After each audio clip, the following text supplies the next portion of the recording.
Yeah, get started. You know, you look back at an end of a season, and I said a little bit last week that being a little bit introspective is an important thing in kind of evaluating where you're at, and if you don't know where you're at, it's kind of hard to get where you want to go. And this is a particularly I would say hard and interesting year to kind of get a grasp on, and and as we all know what we're dealing with, and we see it with all the every aspect of life, but we're dealing with sports and hockey in particular. So it was interesting, and there were things that we needed for this year to probably be a little more successful than we were. And the closeness of things kind of exacerbated that, and we are a team that kind of where we're at in our cycle, and with our young guys kind of coming through that, that the order and structure, and particular things in workouts and in weight rooms and having a regular schedule, and those things weren't there this year. And I do think that took a little bit away from where we were at, and again, to get over that hump, to score one more goal. And you look back at the games, and there was a few that we were like everybody else, where we had a few that got away from us. But out of the 27, when I looked through it, there's probably only 3 where I said, man, we just we got beat hard, and you can probably figure those out pretty quickly. Right? Other than that, the games were tight, they were battled, and towards the end, where I thought we played some of our best hockey, I think you saw we got back into a schedule where we were playing Friday, Saturday, Sunday off, have the week of prep, and the travel then isn't quite a factor as when you're playing Monday, Tuesday, traveling Thursday, playing Friday, Saturday. And we played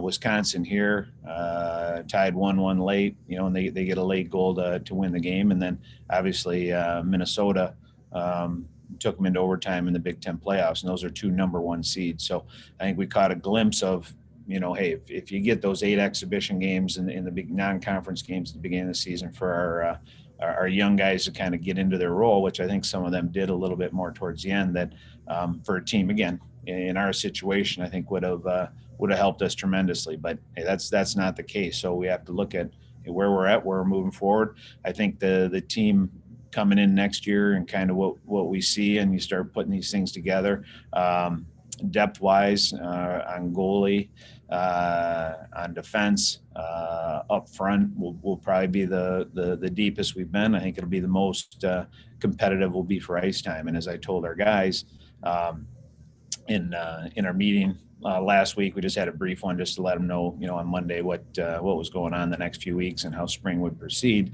That competition for ice time next year will be the greatest in the time that I've been here, and that there's not a lot of locks. And we've got 6 guys coming in, but only 3 of them will be living in the dorms. We've got guys with a few years of college experience coming in that a couple have gone back and played juniors, and had some success before they went there, and did real well, and in juniors, and again, those are guys that are coming in that aren't true freshmen and are going to compete for ice time. And we are talking them to a couple of guys, and we may have 2 come back from the senior class. That's still kind of being worked out, just academically and athletically. So we'll figure that out. But in terms of where the team's going, we like that. We will have a good full spring, full summer to work out. And we anticipate that the schedule will be back to normal next year, which will help us. And then that's kind of where we see things. But tremendously important off season that has, until last summer was a real strength. And when everybody got sent home, that makes things harder. But we're looking forward to that. I was getting ready Sunday night on the way home from Notre Dame on the bus after we had a meal back at the hotel and got our stuff and took off. I was going through stuff for this year, and it doesn't take me long to, there's only one team that finishes the year they want, and that's whoever ends up winning it. And until we get to that point, I'll be doing the same thing after our last game as I was last week, and that's getting ready for the next season, taking care of the guys that are leaving and trying to get them where they want to go, and the guys coming back, get them where they want to go, and get the new guys on board as quickly as possible. got questions, just go ahead and put them in the chat. Graham. Yeah, I know this year's scoring was tricky. You got a number of the guys who have been good scorers in the USHL coming in. I'm just wondering, as you look at that component and just sort of offensive oomph, where you see that jump coming from, how quickly it can come next year. Yeah, no, and that's obviously, you look at our games towards the end, and we played a lot of close games. There are a lot of 1-0, 2-0 games, and you're on the wrong side of that, and that's one goal at the right time. And that was a Minnesota game where we had 3 or 4 chances to get that lead to 2-0, and we just couldn't get there. And you don't want to let a team like that hang around. So absolutely. And the true freshmen, yeah, you're right. That's do I think they're going to score a little bit more maybe than this year's freshman group? I think so, just because of some of the things I talked about before, getting them more ingrained and around here, and some non-conference games before you jump into the Big Ten, which with 4 teams in the NCAAs, you see that it's a tough road either way. So I think there'll be some of that, but I do think that there were some signs. And if you look, we had games where we had over 20 scoring chances, and you get 1 or none, and we did that several times towards the end of the year. And that's just so that's the way I do them, and I do them same for both teams. So maybe other teams it's not quite as much, but if we're getting in the 20s. Most teams I coach, we're in a situation where we're scoring 4 or 5 goals. So you hope that the volume stays there. You hope that, a few things go in there. Shooting percentage is there's a little bit of math to it. And I think in the 3 years prior, I think we were at around 9%, 7.9, 7.9 for 2 years. And this year, I think we ended up under 4%. I mean, that's a very, very low scoring percentage. And if you just bump that up to our average over the first 3 years, and we weren't a high scoring team in those years. I mean, we were decent, but you just bump it into there, you're adding 18 to 24 goals. And if you look at the scores of our games, that's quite a difference. So, we will work on some of that stuff. We'll establish some stuff in the spring, and we were doing some decent stuff towards the end of the year, I thought. And but we do the cycle of our guys moving forward. Is a decent one. We lose 3 seniors up front that didn't play an awful lot, and then we also lose 2 guys, Tommy Apap and Brody Stevens, who played a ton and were a very important part of our team, obviously, but again weren't big on the score sheet. Now Mitch Lewandowski is a guy that over his 4 years did score a lot, and this year he was the same as everybody. It was a tough year. So that is one area, but you're looking at the rest of the guys being able to bump up. And I do think our freshman class did some good things. I thought they'd get more. They will next year. Our sophomore class, I think all those guys made a good jump. They'll make another jump. And I do think the back end, where I thought we were going to get some more stuff from, I think it finally settled in. It kind of went, and early was decent in getting the pucks up. And I think that got away from them a little bit. And then towards the end, they started doing a better job. And that's, to me, is where a lot of stuff's always driven. If you break the puck out clean and come through the neutral zone clean, you got a chance. And in the middle part there, we just didn't do that enough. Towards the end, we did. And then the scoring chances followed that. So I think those are some of the areas. And but I do think, volume and keep putting pucks on net, and we'll get better at that. And I thought we did, and played some of our better hockey towards the end of the year, and we'll have to pick back up from there. You mentioned a couple guys coming back for additional second senior years, I guess, to the extra COVID eligibility. Do you know which 2 guys those are? Right now we're just kind of starting to chat with guys, and I don't know for sure, and I don't want to put them in a bad position. And if they're looking at some pro opportunities as well, that might hinder that. So we hope to know sooner rather than later, just so we can start planning. But there's not a huge deal of urgency on that, but in the next probably within a month, we'd like to know where we're at with those guys. And again, and you think it's 2, or how many guys do you? Yeah, I'd say it could 0, 1, 2, or 3. Okay. I'd say 3's they're probably not a good chance of 3, but it's possible. But there's a lot of factors, obviously. We're money is one, roster size. We are committed to a certain number of guys coming in, and so we got to kind of play with that a little bit. Do those count against the roster next year, though? Are you able to extend beyond the usual count for those guys? Well, they count against the roster, and then so you have to stay within certain parameters. money wise, it's an interesting situation because that comes out of a next year only comes out of a different area. So it wouldn't count against our 18 for those guys. Okay. Rico. Dan, obviously putting the puck in the net is kind of the name of the game here. And just a little bump off of Graham's question. What have you looked at as a staff in these early, this early time after the season schematically where maybe you can increase offensive production or your approach to offense? Yeah, no, you know what, I'd say everywhere. And normally what we, and we do this generally in the off season. I like NHL games and, usually we take several NHL teams each and you go through and we do some digging and looking for different things. And, I certainly have some ideas and some things that we started doing towards the end of the year when I thought our guys started getting some confidence in having some offensive zone time. I think we did some decent things. So yeah, you look at it, coming out of your own zone again, how you're doing things on the rush, the habits that you have in the offensive zone, all those things. And that's, you constantly have to keep upgrading that and figuring out new things. And then, but personnel is important too, Rico. And as those guys get a little more proficient and move up, then you do score a little bit more. And that always happens. And until you hit a year like this one, like I said, shooting percentage goes way down and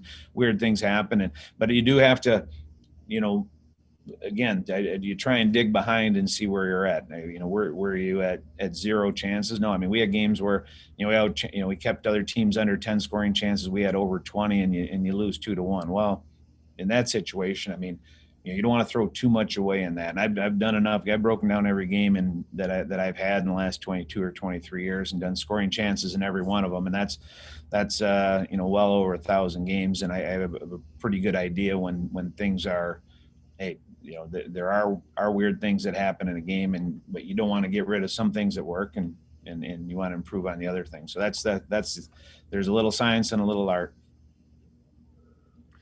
Just as a quick follow-up, how active are you and the staff in the portal? Some schools are, really go in hard, and some schools maybe, you obviously get a Combs, and he turned out to be a pretty good acquisition of sorts. But how actively are you guys in the portal going to be during the off season? Yeah, you look at it, and you know what, you never know when there's a situation that pops up. I think one thing that as we move through this, and last year that was really new and there was a lot of movement, and as you look through them, I think it's hard to, I'll say this, coming from an outside league, jumping into the Big Ten, it's pretty hard. And Charlie was probably one of the more successful guys, and, guys we had looked at, you look back at them. So I think you need to be real careful in terms of if you're going to project where somebody is going to score in the Big Ten and how they're going to fit in. It's an interesting dynamic. So again, we spent some time looking at the guys that were there last year just to see historically how things go. So you have to kind of take that forward a little bit, but you know what, we'll look, and names are popping up, and that'll start increasing now as teams seasons are done, and we'll keep an eye on it. But the athletic side you got to keep an eye on, and the other thing that's real hard is the personality and character side, which is tremendously important. Charlie was a home run for us in terms of, played real well, and, got a little banged up at the end, which I think hurt him a little, but he played through it. He did a great job, and was a tremendous fit in the locker room. Very popular guy, worked hard, just, he fit right in as a Spartan. That's hard to do, when you come in as a fourth or a fifth year guy in college. So that, those are, and it's hard to figure all that out. There's a little bit of detecting, and you got to do some digging, and but I would say we're very careful with that. Okay. Thank you. Neil. Yes, Danton. Dennis's son has had a great 3-year career at Michigan State, one of your best players in the last few years. Any word on whether he is a risk to turn pro and sign a free agent deal? Well, anytime, you're right. Dennis is a really good hockey player. He's a leader on our team, and has given us a lot of good hockey, and he's a right-handed defenseman, and those things are in demand. So no, I'm sure there's teams kicking the tires, and he's going to look around, and the same. Hey, we always give the guys it's the same advice. You have to know what your situation is, and a guy like Taro, hey, when you get a bunch of teams bidding on you, and you get the right deal, probably the best deal you're going to get, then it's time to go, and I'm fine with that. I think hey, you got to look at everything in its totality, and if it's the right thing, it's the right thing, and if it's not, then you have a great place to come back to. But no, he's certainly same with every college team. Those high-end guys are going to get looked at, and you'll have to see what's out there. Also, Danton, in your intro there, you mentioned that you're bringing in 6 guys, and I know a few months ago you announced the signing of 5 players. 4 forwards and a defenseman. Is there somebody else that you've already signed or have definitely known bringing in? Yeah, there is another guy. We still have to get through some transfer things, and just so it's not really an NLI signing type situation. So we've got to kind of wait on that. But so there are 6 guys coming in.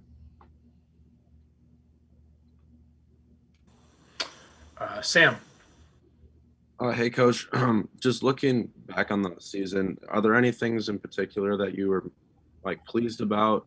And maybe on the other side, some things that you think need to be worked on. Obviously, goal scoring is maybe an easy answer to that, but is there anything else besides goal scoring that you'd like to see the team improve with? Yeah, no, I mean, obviously our goaltending was outstanding, and Drew had a great year, and Pierce was able to work into it in a hard year to work in, and then had some real great starts. And so, as I said earlier, I think our depth wise for us going forward is going to be, probably the best that we've had in the competition for ice time. That starts at goaltender. And then, I think there was some good growth with the 3 freshmen on defense, and then the one that you guys didn't see a lot of was Cal Dibbits, and he did a great job as well. I mean, he's going to play some good minutes before all is said and done here. So we were happy with those guys, and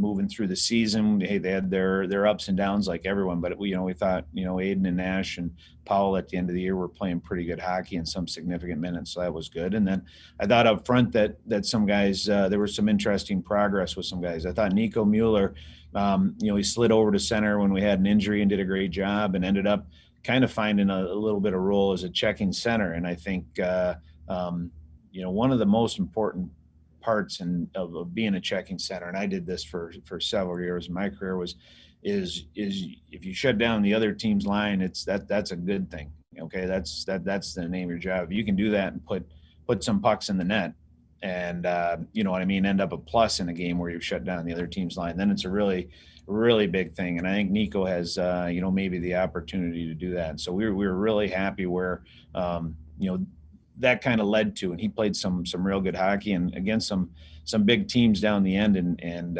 you look at playing Notre Dame with their top line, and Wisconsin with their top line, and then Minnesota with their top line. He did a nice job, and that whole line did, and Hodges was on that line as a freshman, and that was a pretty big jump for a freshman and a sophomore to have to get into that role. So there were some things there, and then from a totality standpoint, I would say the one thing I liked is that it was a as we talked about earlier, and I think most teams, if you look at the Big Ten coaches interviews before the playoffs, everybody said there's a lot of hard things that went on this year, and just trying to keep everything together. And then mostly it was just the uncertainty and the chaos that you're always dealing with, and that's not a great place for anybody or any team to be in, but let alone with college age guys.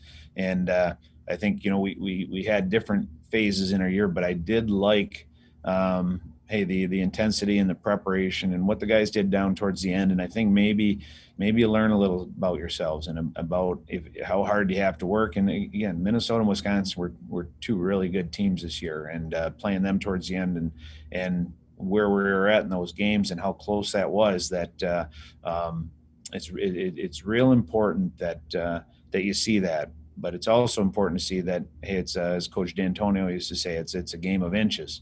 and it truly is. And the snapshot of the game-winning goal in overtime against Minnesota, we've got 2 sticks within 6 inches of their guys scoring that game-winning goal, and that's something that should sear into them. And the most important thing going into the off season, and as we've taken a little bit of time, and next week we'll kind of ramp some things up and get the guys moving a little bit, is us becoming, and what do they want to become individually, what we want to become as a team.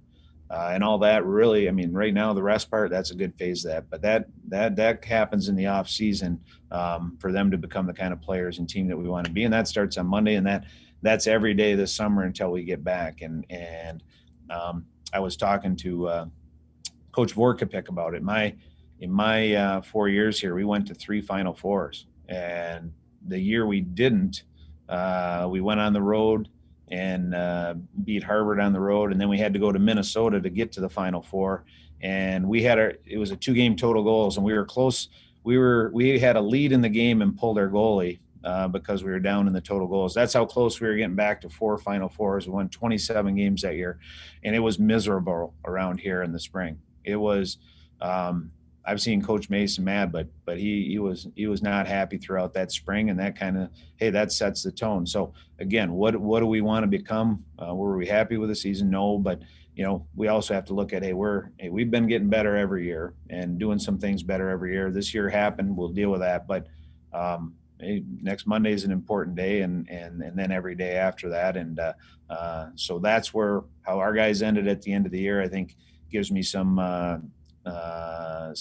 good optimism as long as the guys take the right steps to become, like I said, the kind of players individually and collectively that they need to be starting next season. Graham.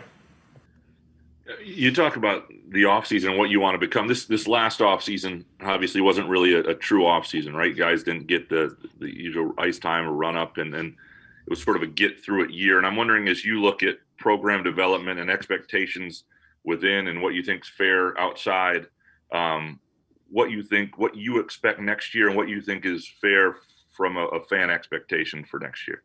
Yeah, well, hey, there was a boxing coach, prison guard, mental coach that we dealt with a lot at the U.S. team, and his 3 rules for life were show up, life's not fair, and be ruthlessly introspective. And the second rule is fine. And then, hey, first thing is, Graham, nothing's really fair, but we get that, and that's the business we're in. And my expectations, and you're right, this was an odd year, but you still have to evaluate it. And you know what? They still keep score, and it is what it is. But moving forward, my thoughts, and I think our staff's thoughts, and what we hope to impress upon the team is that the things that were lacking last year, hopefully we can overcome those this year and put ourselves in a better situation right off the bat. And I certainly I look for us to pick up, and I don't want to be better than this year. All right, I don't. That's not a good enough goal. I think being better than where we were last year, moving up, and I've always said if we can be in the competition for an NCAA tournament, and we should be knocking on that door every year, and you get in and you got a chance, and that's where I think we are. And last year, again, we were a goal away, an overtime goal away from winning the Big Ten, and that was damn close, and that's where we got to get back to that area and being in that fight with those top 3 or 4 teams, and that's where I expect us to be. And then, but moving forward, that's like I said, that has to be where we get to, and we can't. I don't know. You want to lose too much of a stride over a year like this. You want to learn from it.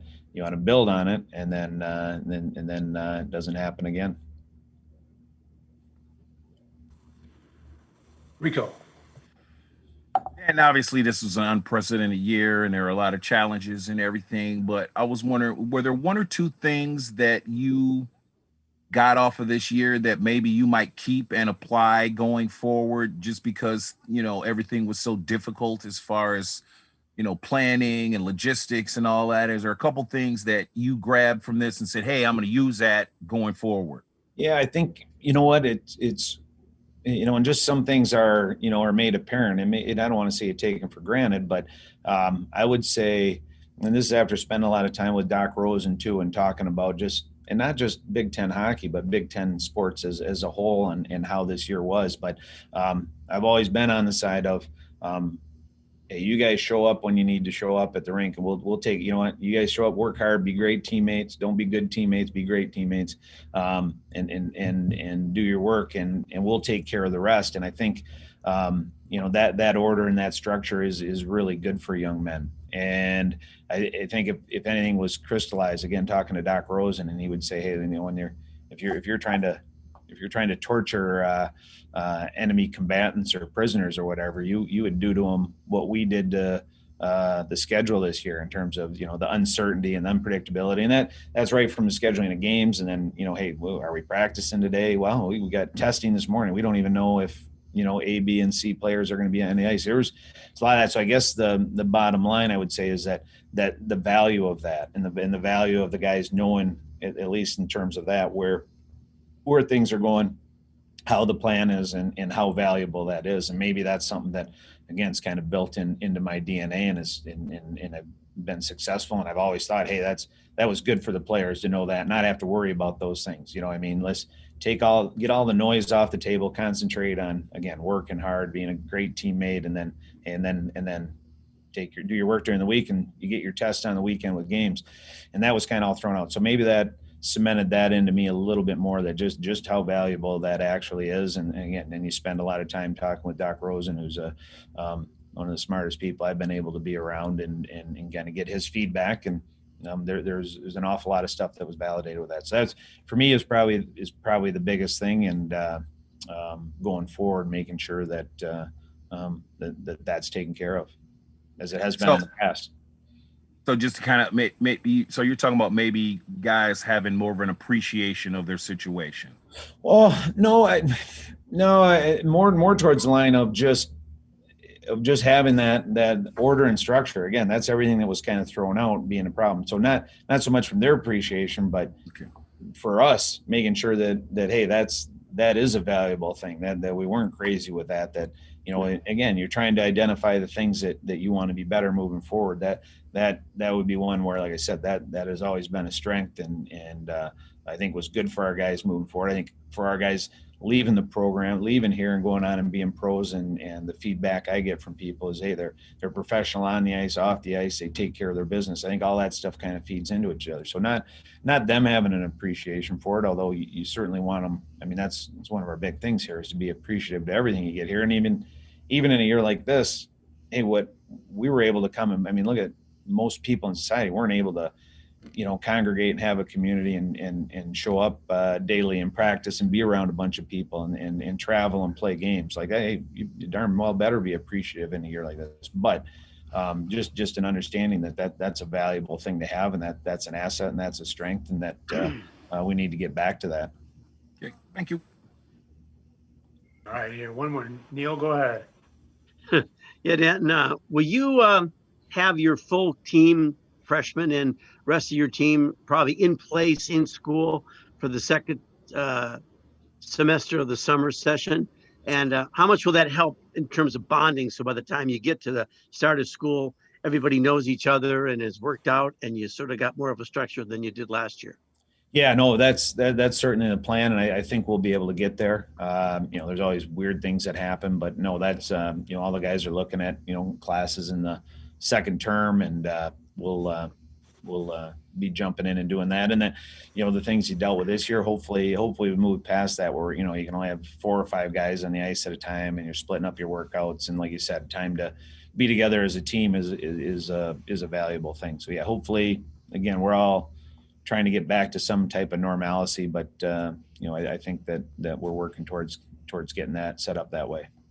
And speaking of normalcy, last year you were supposed to play Miami, I believe, on the road, and Colorado College here.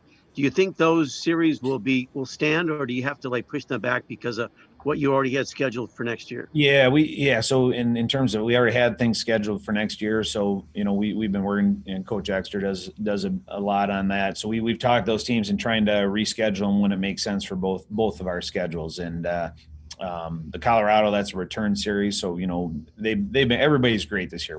We all knew where we were at. Let's try and fit it into our schedule in the future. And then Miami, that one really hadn't started. So that's a little easier to move off because that's, their home games and our home games in 2 different years. So I think that one we've got a decent handle on trying to figure a slot of that one out, and Colorado College will, we'll make it work when we work. But yeah, we've got a decent non-conference next year, and we'll stick with that, and unless we're able to slot one of those in, and there weird things happen as we saw with the NCAA's, a team makes the tournament and 12 hours later they're not in it. St. So Lawrence, yeah. I'm sure the schedule will have, I think there's still going to be some quirks moving forward, but we'll try and get all those right and keep those moving forward, those games. But those 8 games will be a big factor in terms of your development. So when the Big Ten season start, everybody is sort of like had played some games and has some feel for each other.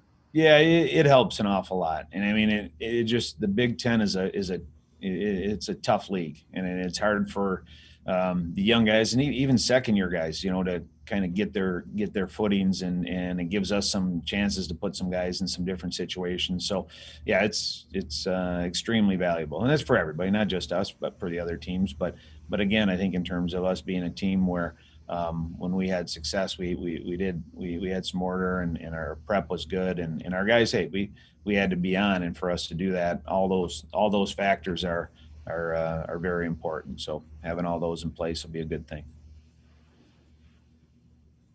Graham, you got one more?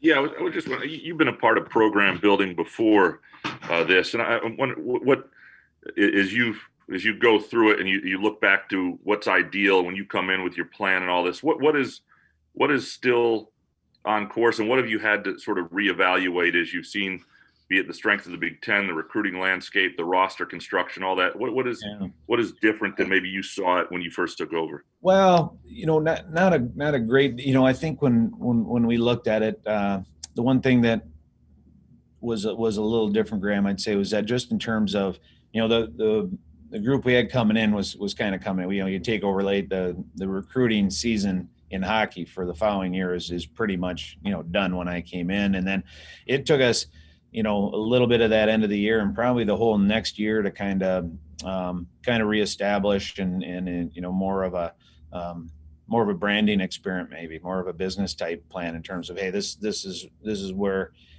Michigan State is, and this is where we're going, and then you have a little bit of success and do a little better, and all of a sudden, so really to get that base and do it the right way. And we didn't really think the right way to do it was to blow out everyone that had been committed here, and so you try and, they committed to the institution, not to a particular coaching staff. So you tried to be respectful of all those things moving forward. And then I think really going into the COVID year, whatever you want to call it, that the reception was much better recruiting wise. And I think last year's class was a good bump. I think this year's class is a really good bump, and going forward. So, it never goes as quick as you want it to go, but I do think in terms of how the first 3 years laid out, again, we got a little better every year. And that was, from year 1 to year 2. And then Taro leaves, and you're like, wow, what? How are you going to do that? Well, we figured out a way to do it. And I think this year, again, with some different things, we'd have been close. And I think we could have been a better team this year. And like I said, just it is the year that it is, and you deal with that. And so it ends up being a step back. That's fine. But in the totality of it, like, I do like the direction it's going. I like I said, the depth wise, I like it. And, not discouraged. It's not where I'm at. And I think there's a lot of good things, and the reception is good. And our guys that have been here have moved on, NHL teams. We've had a lot of free agent guys, not drafted guys, but free agent guys sign NHL deals. And I think agents and NHL teams are happy with the progress our guys are making. So all those things kind of feed towards it. And, but hey, we were battling some things and trying to reestablish some things, and this year was a hiccup in that. But other than that, like I said, I was happy with how it was going.